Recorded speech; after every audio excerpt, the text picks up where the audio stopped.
Okay, so good The one at morning. 77th Today's Street. daf Years ago. is daf Tet Zion, daf 16. We are at the two dots towards the bottom of Tet Vav Amud Bet. Let's see if if I can calculate exactly. 6, 9, 10 lines up from the bottom of Tet Vav Amud Bet. And we're again going through our Mishnah.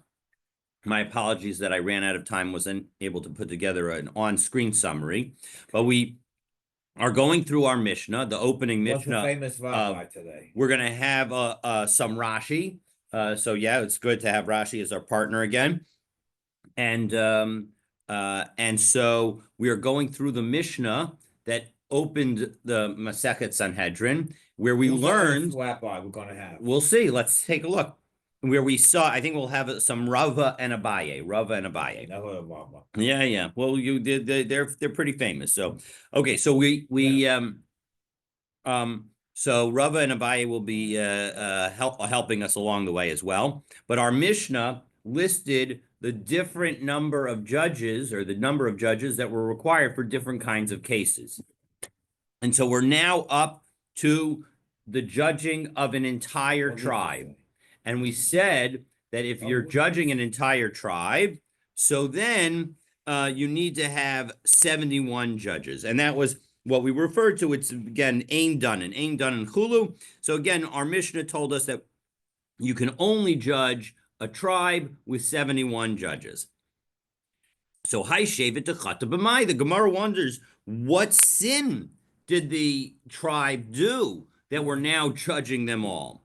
So, so our first possibility is, if you want to say Shevet Shechil as a Shabbos, that everyone in the entire tribe violated the Shabbos and they did something they weren't supposed to do. Amar de Palig Rachmana ben Yechidim lemerubin. Is there any hint in the Torah that we're going to differentiate between when a single individual sins and a group of people sin with respect to Shabbos, or for that matter, almost any other Torah prohibition? No. So it must be now le'inyan avodas kochavim. It must be for idol worship. B'shar mitzvahs mipalig. Right. Sorry. So the palig le'inyan avodas kochavim. It's only when it comes to idol worship that there's this differentiation. Bishar mitzvos mipalig. Is there any other differentiation for anything else? So as a result, we cannot possibly say that it's talking about Shabbos or any other mitzvah. So Ella b'shevet shehudach. So we must be talking about a shevet that has undermined the main concepts of Judaism and is engaging in idolatry, just like shehudach. From the same root of ir hanidachat. So lememra de bedina de rabim dainina lay. So does this show that this shows that we would judge a tribe, an entire tribe, like the ruling of the rule that's associated with a particular city? So come on. So, but who says that that's what we do? Because again, when it comes to a city of an ir hanidachat, we will see that gets judged by 71, by the Sanhedrin Hagadola, Sanhedrin Hagadol. And so as a result, that how do we know that also the tribe would be judged that way? I mean, who says that the tribe would be judged that way? So come on. Who is it like? Lo Rabbi Yoshia, below Rabbi Yonatan. It's not like either of the two authorities that speak in a particular brisa. Titania, because we learned in the brisa, ad kama osin ir hanidachat. What are the size ranges for us to have a city be considered as ir hanidachat that ends up being destroyed? Yud ad kuf. Divrei Rabbi Yoshia. Rabbi Yoshia says it's got to have at least 10 people, and it can't have more than 100 people. So that's the size of the city, because they had very small towns, and that's what we're talking about, according to Rabbi Yoshia. Whereas Rabbi Yonatan Amar, Rabbi Yonatan says, mikuf ad rubo shel shevet. It can be anything from 100 people to the majority of a tribe.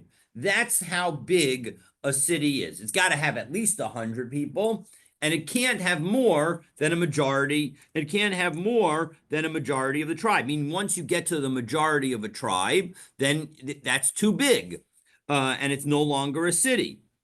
Vafilu Rabbi Yonatan lo ka'amar ella rubo. And even Rabbi Yonatan says you can't have more than a majority. Aval kulo lo. Certainly you can't have everything. So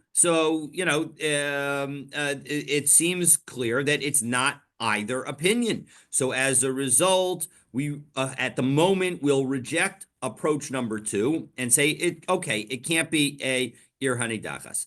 So Amar Rav Masna suggests, Hacha, as we turn to Ted Zayin Amud Aleph, bin nasi shevet shechata askinan. We're not talking, when we say shevet, we don't mean the entire tribe, all of the members of the tribe. We're talking about the chief of the tribe. If the chief of the tribe sins, so then he needs to be judged by a court of the Sanhedrin Agadol, and not by any lesser court. And take a look in Rashi, top Rashi on Ted Zayin Amud Aleph, Benasi Shevet Shechata, Ube'achas Mikol Misus Beistin. And Rashi clarifies that when we say that he sinned, we don't mean that he's getting lashes. We mean that he's getting the death penalty. And while an ordinary person, when they get the death penalty, requires a small Sanhedrin, a Sanhedrin of 23, a local Sanhedrin, when it comes to the Nasi, the president of a particular tribe, they require the Beis Din HaGadol to judge them. Okay, so mi lo amar of Adar bar Ahava. 1 second, and so now it didn't. In fact, Rav Adar bar Ahava say Holda hadavar hagadol yaviu elecha, that every large matter should be brought to you, Moshe. And Moshe is considered like the Sanhedrin Hagadol. Devarav shel gadol. When we say davar gadol, we don't mean a great matter, meaning an important matter, but rather the matter that belongs to an important person. Hainami gadolhu. And so too here, a nasi, the prince, the head of the tribe, is considered a gadol, a great person, and therefore he needs to be judged by the Sanhedrin Hagadol. So that is approach number 3. And so far, it's the only approach that works. Now, we're going to suggest approach number 4.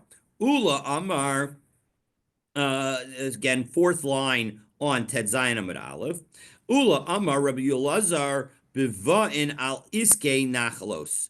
That when we, so Ula says in the name of Rabbi Lazar, that we're talking about a situation where the tribes are arguing about the location of the borders between them.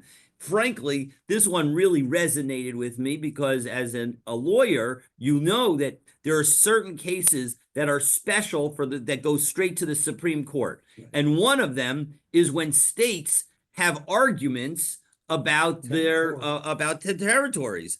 And so as a result, maybe you might think that this should go directly to the Sanhedrin Hagadol. Shall Eretz Yisrael, and we do it just like the beginning of Eretz Yisrael. That just as when Eretz Yisrael was divided, it was required a 71 judge Sanhedrin. Afkan Shivim de'echad. Here too, it requires 71 judges. But the Gemara has a problem because kalpi urim v'tumim mikol Yisrael. Well, 1 second. If in fact it would we are going based on the original design of the apportionment, and we're saying that any debate requires the same structure as the original design. Well, the original design required a kalpe, required a box, and it required urim v'tumim, and it required the Urim and Tumim, that's the breastplate, a special breastplate of the Kohen Gadol, which could light up, according to many opinions, and indicate what it was trying to convey. Shadal actually offers a radical interpretation that says that it was actually, I don't know if anybody plays Scrabble and puts all the pieces into a bag and pulls it out, that he suggests that actually was more like that. But you would pull out a certain number of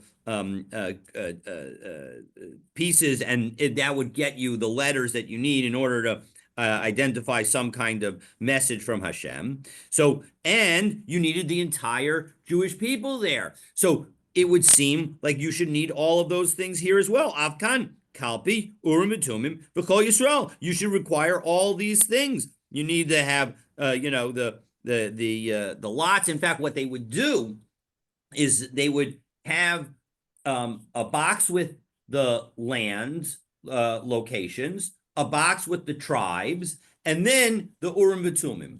And somebody would pull out a lot from each box, match them up, and the Urim V'Tumim would effectively repeat what was in the box. And so the Urim V'Tumim would say, this tribe goes to this location, and we'd pull it out, and we'd say, yes, we see that this tribe goes with this location. And so maybe we need to use all of that in order to do this. And of course, we can't do that because we don't have the Urim and Tumim any longer. And so Ella Mechavarta Kidarav Masda. So actually, we'll reject Ula, and now we're back to approach number 3. So we end up right now, at this moment, we've rejected approach number 1 about Shabbos. We've rejected approach number 2 about Avodah Zarah. We have a legitimate approach with respect to the leader of a tribe, that we would need 71 judges. And we rejected the approach about the board arguments about borders. So, but Ravina is now going to revive approach number 2 about idolatry. Ravina Amar Le'olam B'Shevet Shehuda. Really, we can say that this is dealing with a tribe that engaged in Avodah Zarah. Udekakashya lach Bedina derabim daininan lay. Oh, and you want to say, I don't understand.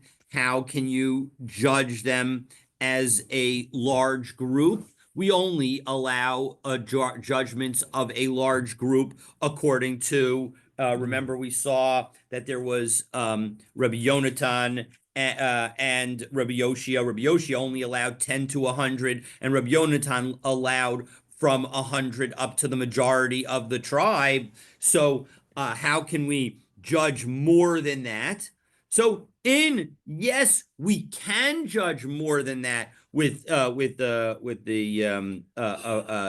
Sanhedrin Hagadol. Avagav de Katlinan biyachad. Even though when Rabbi Yoshia and Rabbi Yonatan were talking about their rules were about the killing of the people. Wow. And this is important because when you have an Ir Hanidachat, a city that engages in idolatry, let me tell you how they get killed. They get killed with the sword, not with stoning. If an individual engages in idolatry, they get killed with stoning. But if the community, if the whole city gets killed, it gets the sword. And so what it's telling us, what this Ravina is how Ravina is explaining our Mishnah is saying the following: if in fact we have a tribe that has engaged in idolatry, so then we're going to judge them as a tribe with 71 judges. But when it comes to killing, we would use the killing of an individual. We would each of them would be killed with skila. So Beidina derabim dainina lay. So even though afal got the katlin and biyachad, even though we end up using the death penalty that's associated with an individual who sins, who engages in idolatry, meaning that we use stoning. When it comes to the Beis Din, we would engage in the judgment would be based on the same number of people, same number of judges that we would need to judge an Ir Hanidachat, namely 71. And Ravina now cites his source. Milo Amar Rabbi Chama bar Rabbi Yossi Amar Rabbi Yoshia. After all, didn't Rabbi Chama say the following? Behotzeisa es ha'ish hahu o es ha'isha hahi. That when it comes to taking out people to be killed, or I'm sorry, to be judged, that's talking about where you take them out to the gate. And so you can take an individual out to the gate. And so as a result, they can be judged with 23 judges who are the ones who sit at the gate of a local city. Ish v'isha ata motzi l'sha'arecha. An individual, a man or a woman, you can take out to the gate. V'iyata motzi kol ha'ir kula l'sha'arecha, but you can't take out an entire city. And so based on that concept, we say that an ir hanidachas requires the Sanhedrin Hagadol that sits in Yerushalayim. So hachanami, ish, and so too with respect to an entire tribe. Ish v'isha ata motzi l'sha'arecha, that when it comes to an individual man or woman, so then you can take them out to your gate, but you can't take out an entire tribe. And so as a result, since you can't take out an entire tribe to the gate of a city, you have to use the Sanhedrin Hagadol to judge them. Now, it was, as I'm reading this, it's occurring to me that we have to at least think about the answer to the question of why, because we saw yesterday that the punishment of skila is more severe than the punishment of the sword. One might have thought that an ir hanidachat, when an entire city engages in idolatry, that would be worse than an individual. And so if an individual gets killed with skila, then certainly an entire city would get killed with skila. But yet we see an entire city does not get killed with skila, that they get killed with the sword. So why is that? So it occurs to me that maybe the Torah in some ways recognizes the negative effects of peer pressure, that when it comes to peer pressure, so as a result, if the person might have engaged in idolatry solely because of peer pressure, so maybe that's not as bad as if they engaged in it on an individual basis. That's just a thought that occurred to me as we were going through.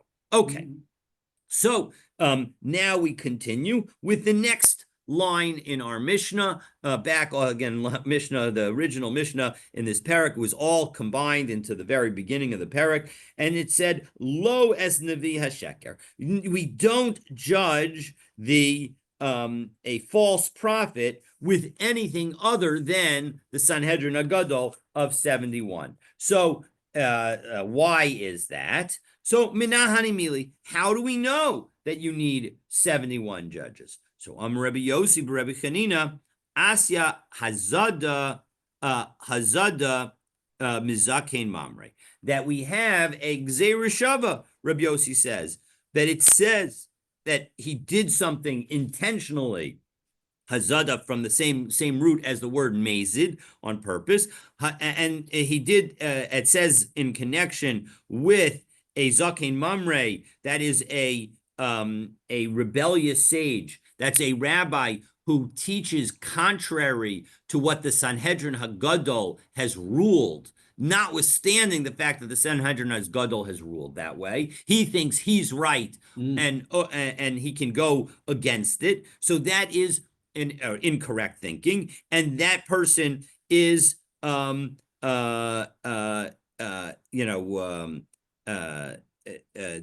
the person rebels, when that Zakein Mamre rebels, it requires him to rebel against a statement of the Sanhedrin Hagadol, the 71 judges. So now we're going to say, Afkan b'shivim ve'echad. So too, when it comes to a false prophet, where it also uses the word mazid, so then there too, we'll assume that we need 71 judges. Now, I will note right now that there is a difference between the two cases, because when it comes to the Zakein Mamre, the rebellious sage, so he is still judged with 23 judges to get the death penalty. It is only that he has to rebel against a statement of the Sanhedrin Hagadol. And so we are comparing the rebellion against the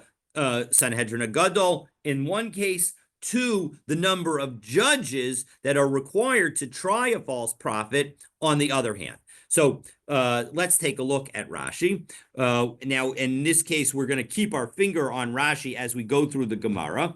And we're now in the 1-5th line of Rashi. Asya hazada hazada. So binavi hashaker ksiv. When it comes to a false prophet, it says in Dvarim Yudchet, ach hanavi asher yazid, that specifically the prophet who intentionally prophesizes falsely, and then it continues that the person is going to get killed.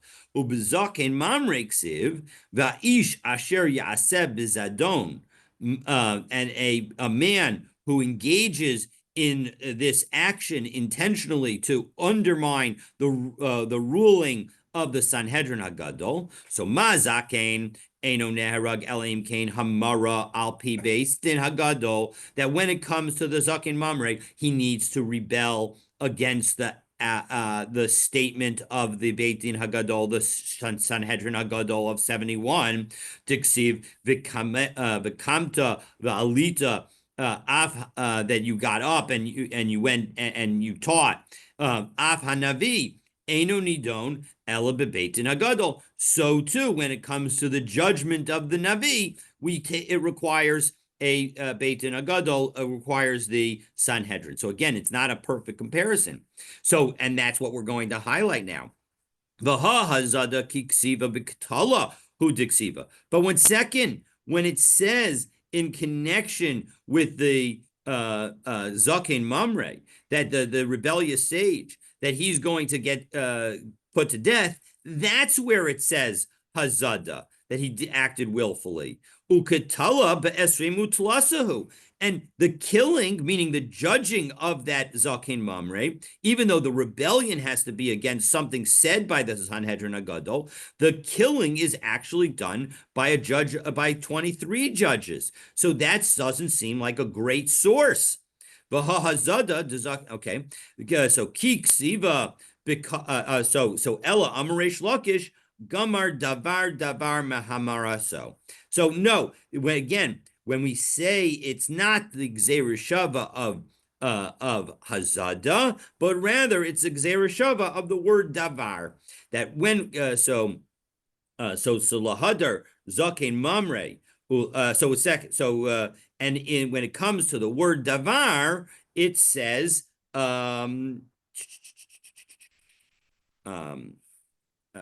let's take a look in Rashi. Davar, about 7 lines down from where we just ended the Rashi. So davar mehamarato.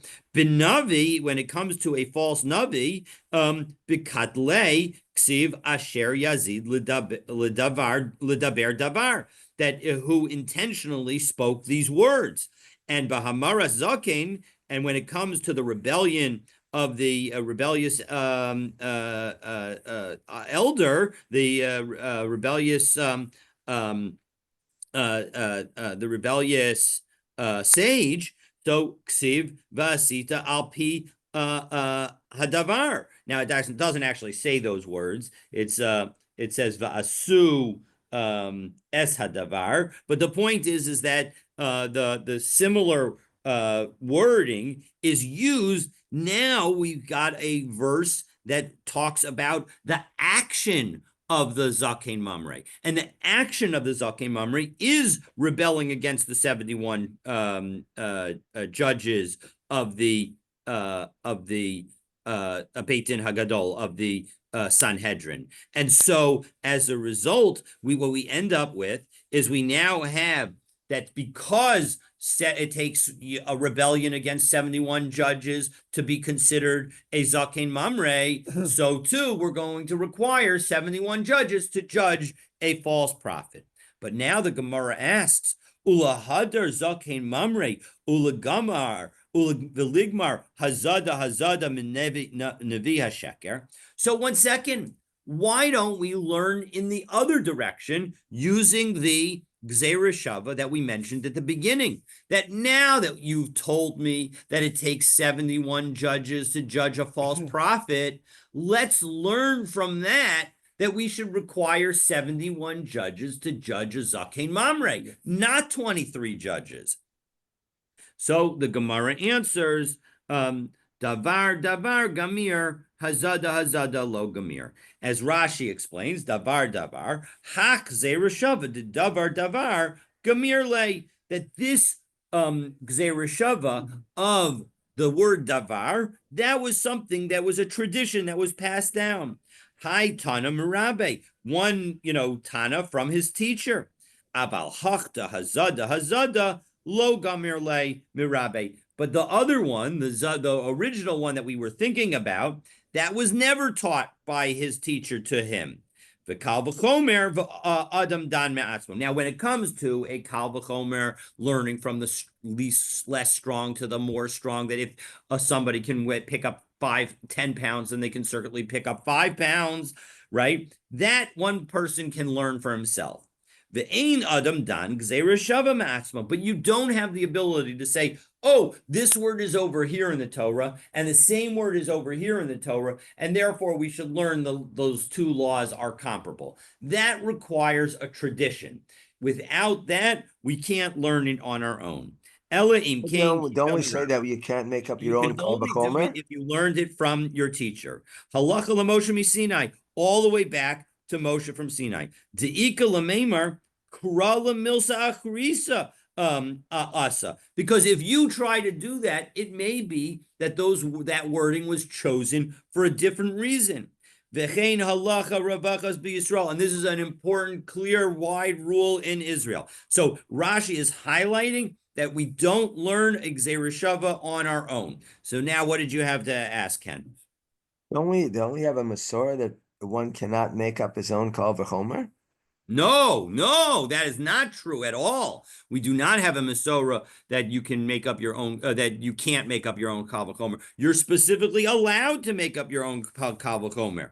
Now, we say that you can't determine a penalty, a punishment based on a Kal v'chomer. But absolutely, we derive our own Kal v'chomers. We are allowed to derive our own Kal v'chomers.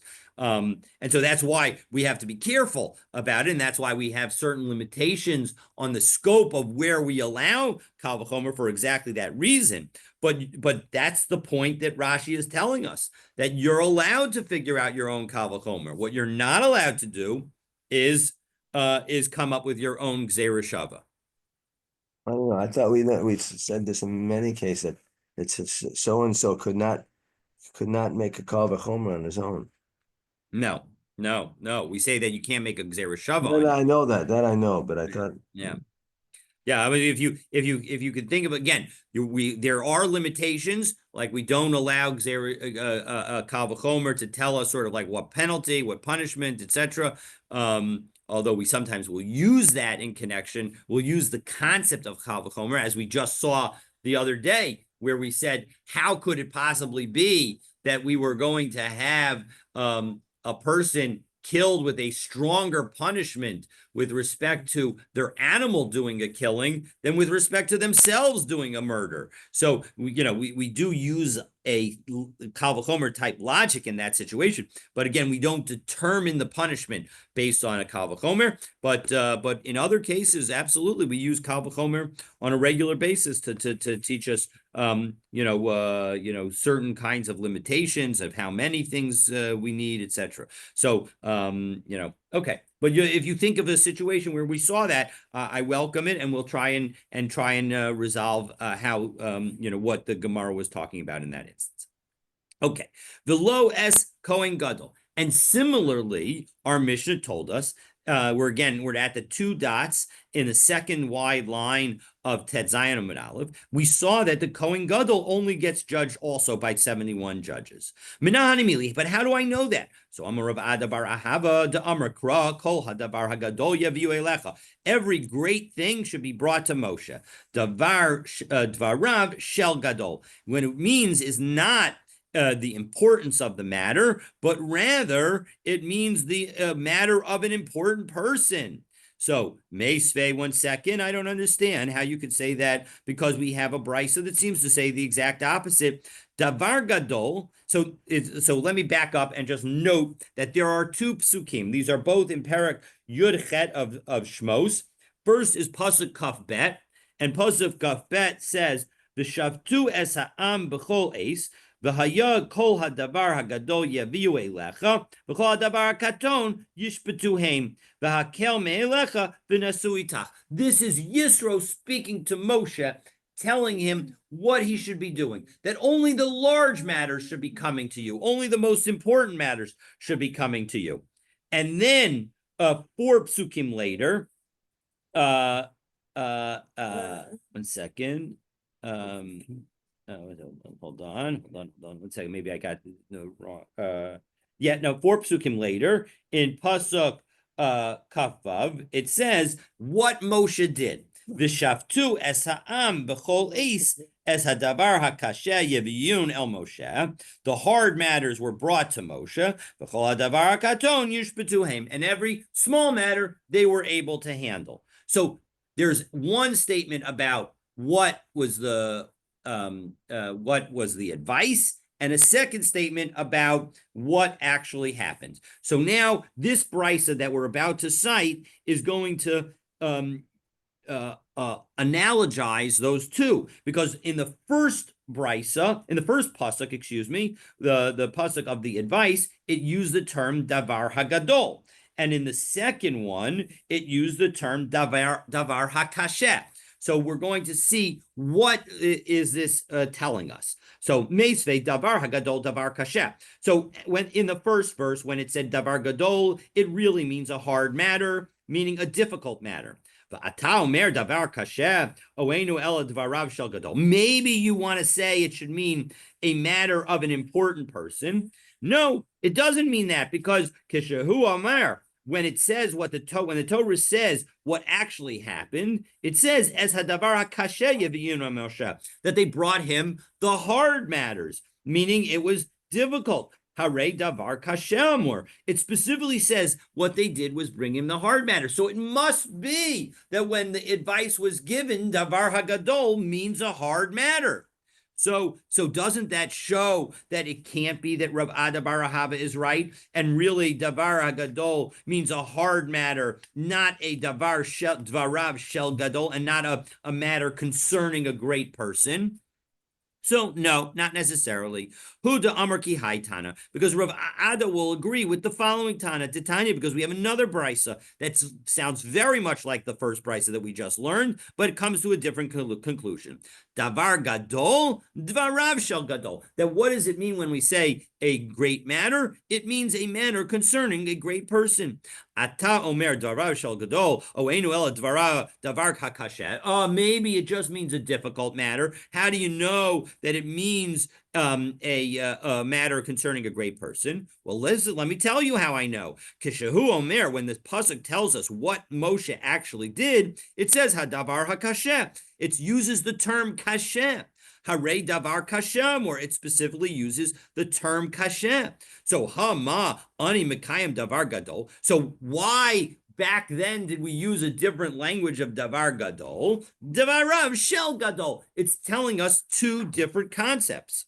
So v'hai tana, but 1 second, according to the first tana, trey cry lamali. Why do I need 2 psukim? Meaning, why, if in the end davar gadol and davar kashem mean the same thing, according to the first brisa, why did I need 2 separate verses? So chad l'tzava ba'alma v'chad la'asiya. One in order to tell us the command, to tell us what Yisro told Moshe, and one to say what actually happened. V'idach. Well, 1 second, what about the Tana of the second brisa? Doesn't he need the 2 verses, one to tell us the command and one to tell us the what happened? And therefore, you shouldn't be able to learn 2 different things. No, you can learn 2 different things, because im kain lichtov o gadol gadol o kasha kasha. The pasuk could have used the word gadol both in the instruction and in the what actually happened, or it could have used the word katan in what in the kasha in what it originally was instructed and what eventually happened. So my gadol umay kasha. Why did it go from gadol and then go to kasha, to difficult, from great into difficult? Shma mina tarki. So we learned two things. We learned both the fact that what was how it was instructed and how it ended up. And we learned that it wasn't just hard matters, but it was even matters involving great people, that top people. And so a Kohen Gadol is considered a great person, just as we saw earlier that the Nasi would also be considered potentially a great person of a tribe. And that's why the explanation originally, when we said that a tribe is judged by 71, maybe it means the Nasi. So we see this again here. So now we ask a question. So by Rabbi Elazar, Shoro shel Kohen Gadol bekama. How many people do you use to judge the ox of a Kohen Gadol? Because remember what we saw yesterday, we saw that why is it that an ox is judged with 23? Because it says the gam habal yamut, that also the owner will die. And we say just as the owner would be judged with 23 judges in order to kill him, so too the ox needs to be judged with 23 judges. But we just saw how many people are going to judge the Kohen Gadol if, God forbid, he were to do something that would be required that would potentially require the death penalty. 71. So do we say, as the Gemara continues, Lemisas balim didei midamnin lai? Or are we comparing when we say the gam habal yumat, that we mean that just as this particular person would be killed, so too are we going to judge his ox? Odilma lamisas balim da alma midaminan light. Or do we say no, it's specifically with respect to the gam habal yumat is telling us that whatever a regular person would be judged with, that's how we judge the ox. So the Gemara is not going to answer this question, but rather Abaye is going to tell us something that he learns from the question. From the fact that you asked about the guy's ox, it's clear that when it comes to other monetary issues that a Kohen Gadol has, that they would not be judged special, but they would be judged like with three people, with three judges, as in every other case. So Pshita, that's obvious. Of course it would be judged with three people like every other case. No, not necessarily. Ma'udetema, however, because of kol hadavar hagadol, because it says every great matter, maybe kol dvaram shel gadol, every matter concerning a great person, kamash malan. Therefore, it needs to teach, Abaye is teaching us that no, a Kohen Gadol's property is just like anybody else's property, and it's treated with the three judges, and that is sufficient.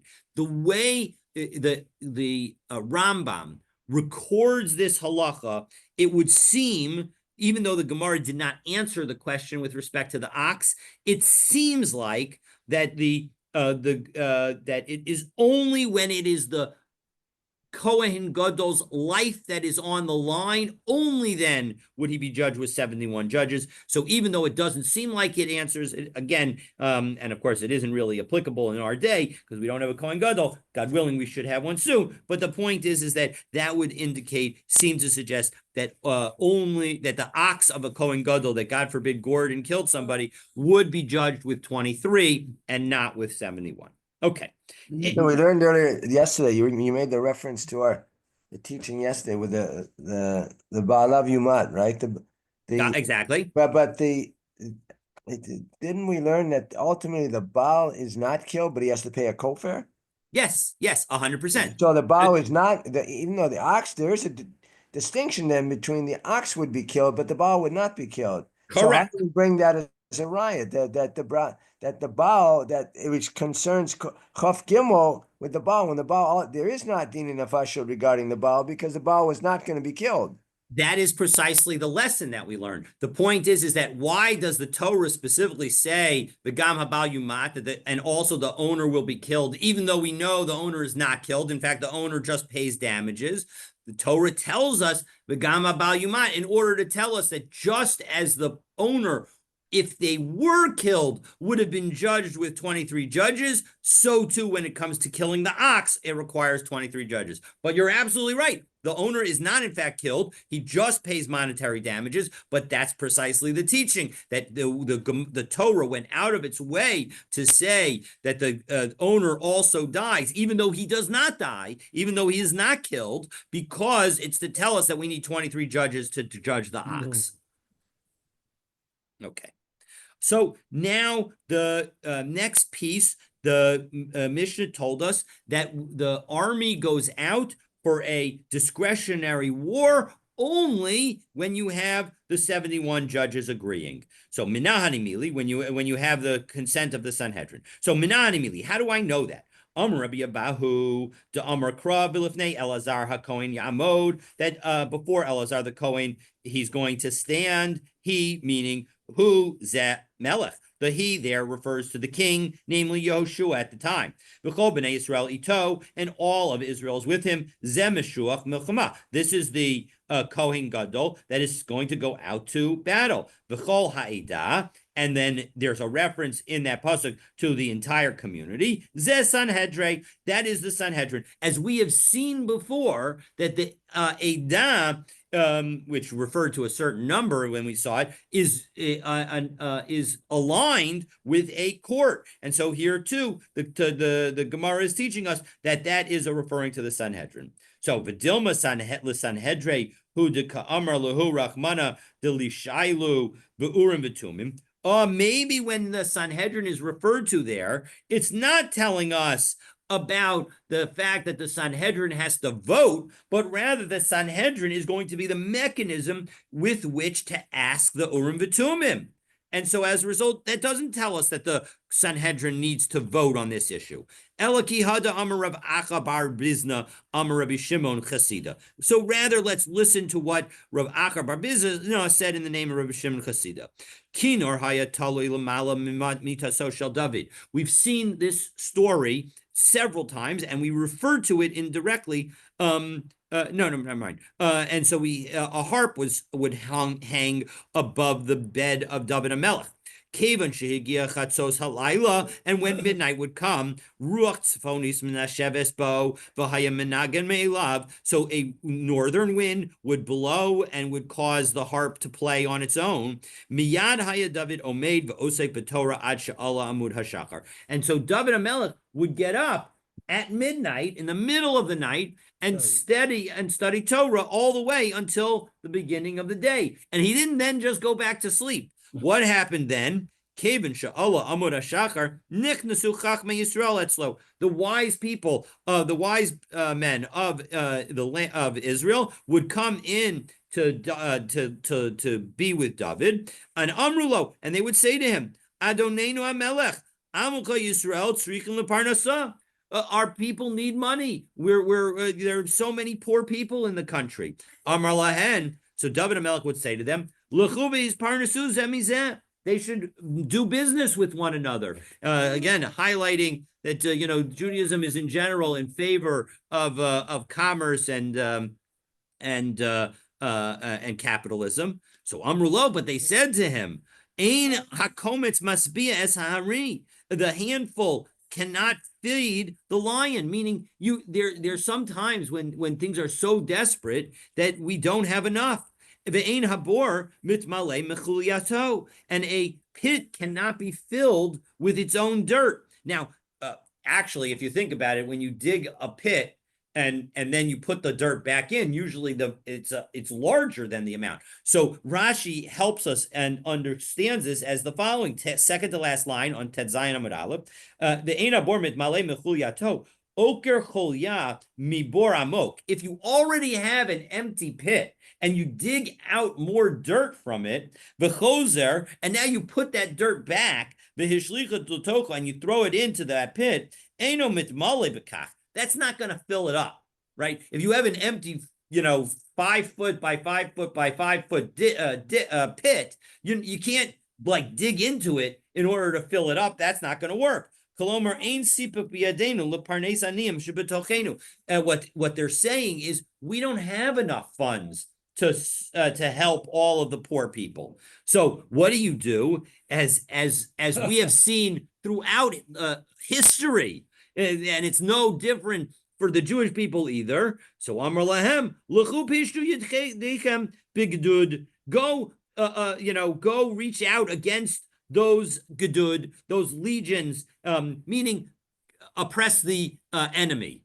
Fight against the enemy. Miyad yoatzin ba'achitofel. And so what would they do? They would immediately get advice from Achitofel, v'nimlachen b'Sanhedrin, and they would consult the Sanhedrin, v'sholin b'urim v'tumim, and they would ask the urim v'tumim. And so we see that the Sanhedrin is specifically asked separately. So Amar Rav Yosef, Mikra, what verse do you have? Okay, you told us a great story, but where do you see any basis for that in the Tanakh? So we cite a pasuk in Divrei Hayamim where it says V'acharei Achitofel that first of all, afterwards there was Achitofel, and first there's Achitofel. V'acharei Achitofel, and after Achitofel, Benayahu ben Yehoyada, there would be Benayahu ben Yehoyada, and then Evyatar v'sar tzva lamelech Yoav, and then the commander of the king's army was Yoav. So let's break it down. You first have Achitofel, then you have Benayahu, and then you have Evyasar, and then you have Yoav. So there is a 4-part process. So Achitofel ze Yoetz. Achitofel was the advisor. So we said that the first step was Achitofel. That's the same as we saw just a few moments ago. V'chein hu omer v'atzas Achitofel asher ya'atz. So too we see elsewhere that, and the advice of Achitofel was that he advised. Ubenayahu ben Yehoyada ze Sanhedrin. So then the second reference is to Benayahu. That refers to the Sanhedrin. The Evyatar elu urim v'tumim, and Evyatar refers to the urim v'tumim. V'chein hu omer ubenayahu ben Yehoyada al hakresi v'aplesi. That Benayahu ben Yehoyada was over the Kresi uplesi, and the Kresi and Plesi is a reference to the urim v'tumim. So Velama Nikra Shman Kresi uplesi. Why were the Urim Turim called that Kresi uplesi? So Kresi shekorsin divreihem. The Kresi because it cut off its words, meaning it only said what was absolutely necessary. Uplesi shemuflain ma'aseyan, and it was plesi because it was amazing what it would do. The Urim V'Tumim, it would be able to predict exactly what was necessary, what the Jewish people would need to do. And then after you've done those first 3 steps of Achitofel, the Sanhedrin, and the Kresi Uplesi, and the Urim V'Tumim, well, then you get V'sar Tzva L'Melech Yoav. Then you go to the king's army, and so the king's army would go in the fight. Now, we said just a moment ago that David would wake up before dawn. So Amar Rabbi Yitzchak Brei de Rav Ada of Amrulei Amar Rabbi Yitzchak bar Avdimi. Some people say it was Rabbi Yitzchak bar Avdimi. Others say it was Rabbi Yitzchak, the son of Rav Ada, who said the following: Mikra, what's the pasuk? Ura kvodi Ura hanevel v'chinor a'ira shachar. That this is a pasuk in Tehillim Perek Nun Zayin pasuk Ted, where it says, "Awake, O my soul, awake." And sing psalms and play the harp. I'm going to awaken the dawn. Meaning, awaken the dawn highlights that that David would wake up before dawn. So that's how we know that in fact David would get up before dawn, and that differs from basically every other king. As Rashi says, 1, 2, 3, 4 lines down in Rashi, Mikra, what's the pasuk, the kinor talui al mitaso, that we have, that in fact a harp must have been hanging over David's bed, Shel David, umikitzo, and it would wake him up, l'David mishnato, it would wake David from his sleep. Diksiv, because the Torah says, the Tehillim says, Diksiv a'ira hashachar, I'm going to wake up the dawn. Ani me'orer hashachar. I'm going to get the dawn to go. V'lo kishar malachim, and not like other kings, shachar kodem u'me'orin, that most kings don't get up that early. Most kings are late risers because they go to bed very late because they're doing things that they shouldn't be doing. In any event, that's what's the source of that pasuk? This pasuk is the source of this pasuk is Tehillim Parak Nun Zion pasuk Tet. So you see in this pasuk, right, that how is he going to wake up? He's going to wake up with a harp. So that's the harp that's hanging over his bed, and he's saying to himself, I need to wake up with that harp because I need to then, effectively wake up the dawn, meaning I'm going to continue to be awake from whenever that harp goes until the dawn. And so we say, when is the time for people to wake up in the middle of the night? That is chatzos. That's the midpoint of the night. That's, and so as a result, David would get up at that point. Obviously, he would go to sleep close to nightfall, and then he would wake up in the middle of the night, and then he would learn the rest of the night as we just explained. So that is the explanation that supports the story that we told a few moments ago of David waking up in the middle of the night.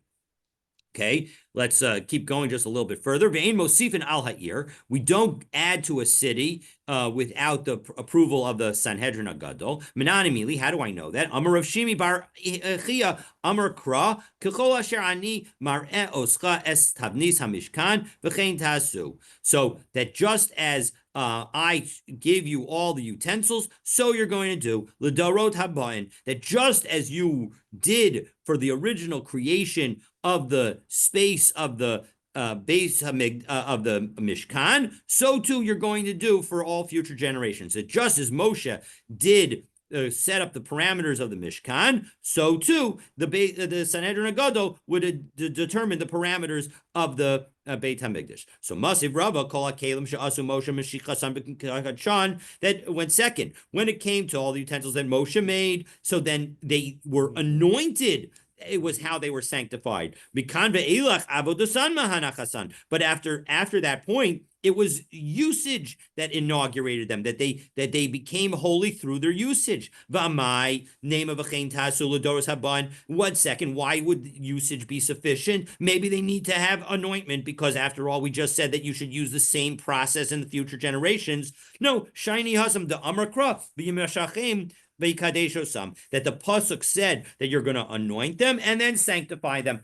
Otam b'mashicha, the original ones you use through anointment. V'lo l'doros b'mashicha, but not the future ones, not the future generations. V'ema otam b'mashicha v'l'dorot b'mashicha b'avoda. Maybe the future ones should use either anointing or the actual usage in order to make the vessels holy. So Amar of Papa, Amar Kra Asher Yishara Su Vam Bakodesh. No, it says that with which they shall administer in the holy people, in the holy temple. So Akasav Tula'an B'Sheru. So it's actually usage that shows that that's what's going to determine. Ela Osam Lamali. So then why does it specifically refer to them? What should we, how should we learn something from the original to the future? So ilav osam, without the word osam, havamin l'doros b'mashicha uva avoda. I might have thought that you need both the anointing and usage in the future.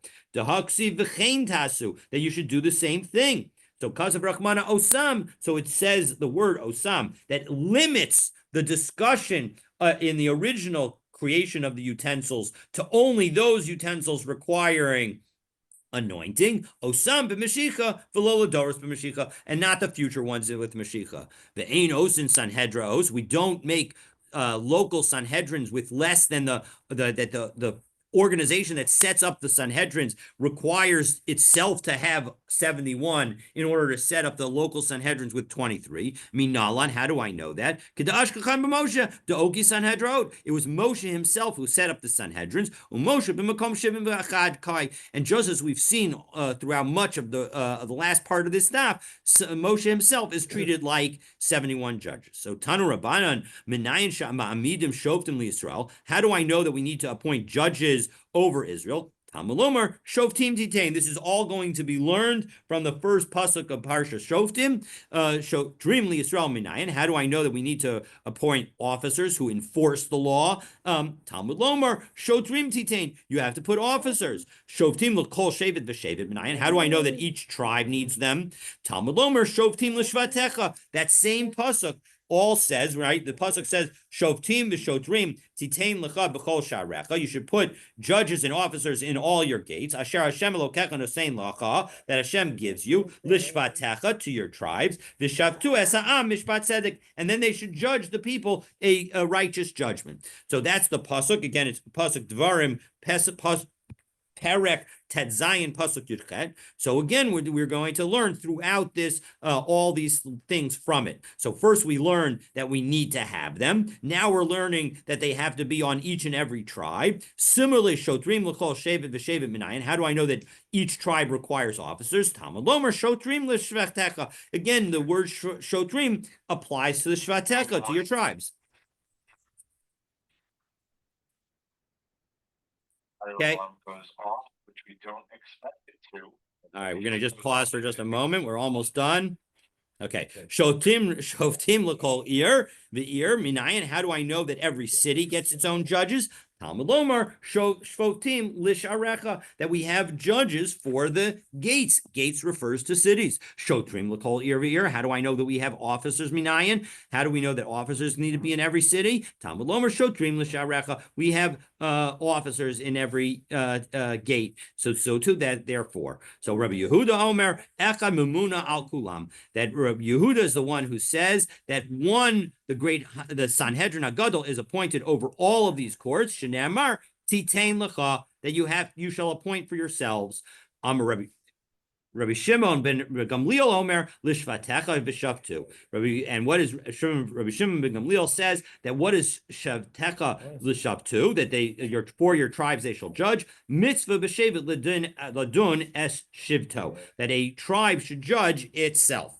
So the ein osin ir hanidachas, and we don't make a ir hanidachas again without 71 judges. Minahani mili, how do I know that? Amar Rabbi Chia bar Yosef, Amar Rabbi Oshia, da Amar krav hotseisa es haish hahu o es haishahi. This is the lesson that we saw earlier today, that the only time you take somebody out to the gates is when it's a man or a woman. And that's done for judgment. Ish v'ishato mitzi l'sharecha, only a man or a woman. V'yata motzi kol ha'ir kula l'sharecha, but you're not going to take out the entire city. The entire city instead needs the Sanhedrin Golden.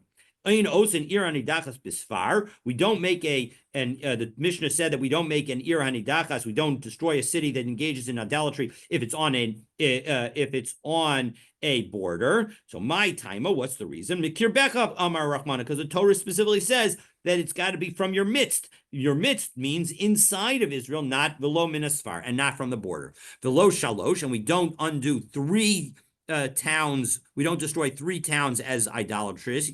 Diksiv achas, because the Torah says one. Aval osin achas or shtaim, but we will do one or two. Diksiv arecha, because arecha with the yud is plural and means towns. So Tanarabanan achas velo shalosh. So we have a brisa that says one and not three. Atao mer achas velo shalosh. You say one and not three. Oenu el achas velo shtaim. Maybe it means one and not even two. So keshehu amar arecha, because the Torah says arecha hare shtayim, more two, a multiple is already indicated. So hama ani mekayim achas. So how do I fulfill the concept of one? Achas v'lo shalosh. It means one and not three. So zimnin amar Rav. Sometimes Rav would say, but based in echad hu de'ein osin. It's one based in that we don't.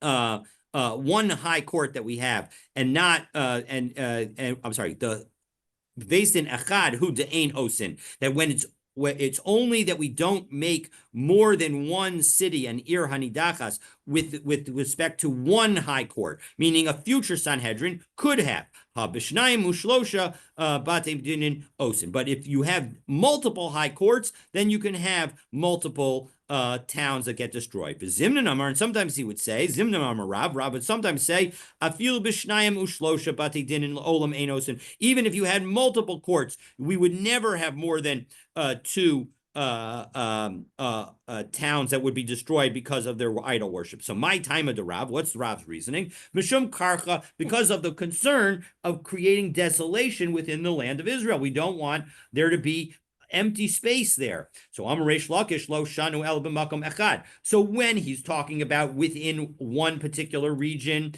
that Israel is divided into 3 regions of Yehuda and then the Aver HaYarden and in the Galilee. So as a result, in any one of those, we would not have multiple towns that would get destroyed. Aval b'shnayim mushlosha mekomot osin. But if you have multiple locations, so then you would be able to have multiple towns that were destroyed. Rabbi Yochanan Amar, Ein Osim Mishum Karka. Again, Rabbi Yochanan also said that we don't do it because we're worried about destruction. And Tanya Kabasi to Rabbi Yochanan, and Rabbi Yochanan says that even in multiple areas, we won't have multiple cities. So, and we have a brisa that teaches like that. Ein osin shalosh ayarot mididachos ve'eretz Yisrael. That we're not going to have 3 subverted towns in Eretz Yisrael. We're not going to destroy 3 towns because of the avodah zarah. Aval osin osam shtayim, but we will destroy 2. Kagon achas beYehuda v'achas beGalil, like 1 in Yehuda and 1 in Galil. So this is highlighting that you can't even have 2 in one location.